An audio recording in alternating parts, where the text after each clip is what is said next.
Why do wars immediately push oil and gold prices higher? Iran, Israel and America are at war, but the real impact of this conflict is not limited to the battlefield.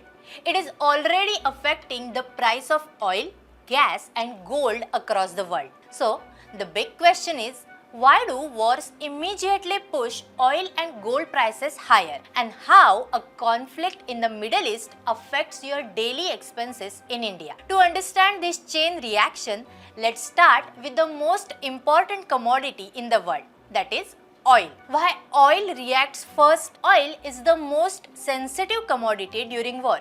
The reason is simple. Oil supply depends on geography and transport routes. In the current conflict between Iran and Israel, one location has become very important, and that is the Strait of Hormuz. Nearly 20% of the world's oil supply passes through this narrow sea route. If ships cannot pass through this sea route, global oil supply becomes uncertain. So the logic is simple. War, supply risk and oil prices rise. Once oil markets become uncertain, the impact spreads to other energy markets, especially natural gas. Natural gas markets reacts in a similar way during wars. In the Middle East, countries like Qatar, Iran and Israel are important gas producers. When tensions rise in this region, global gas supply becomes uncertain. During conflicts, LNG shipments can get disrupted. Some gas fields may reduce production and shipping routes become risky.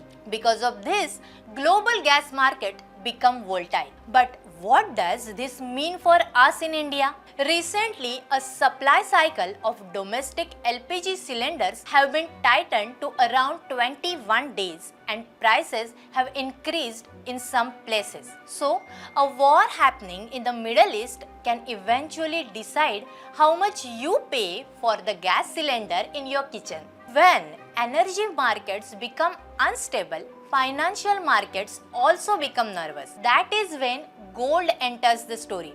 Gold behaves very differently during war. When geopolitical tensions rises, investors start looking for safe assets. Stocks may fall, currencies may fluctuate, but gold historically holds value.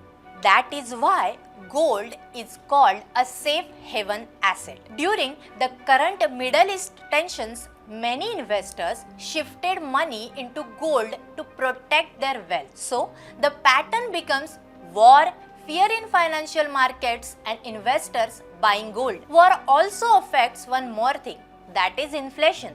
Higher oil and gas prices increase transportation cost, electricity prices and food prices. This eventually leads to global inflation, which again pushes gold prices higher. Then comes the currency impact. If a war involves major economies, then currencies weaken and central banks adjust interest rates. For example, the Indian rupee has recently weakened to around 92 rupees against a dollar, partly due to global economic uncertainty and rising crude prices. And whenever uncertainty increases, gold usually benefits. So, let's quickly summarize this chain reaction. Whenever a war begins, three things usually happen. Oil rises because supply is at risk. Gas becomes volatile due to transport disruptions. And gold rises because investors seek safety. And this is exactly what we are witnessing in the Iran-Israel conflict today. If you like such explainers on finance and global economics, subscribe to Moneymax English.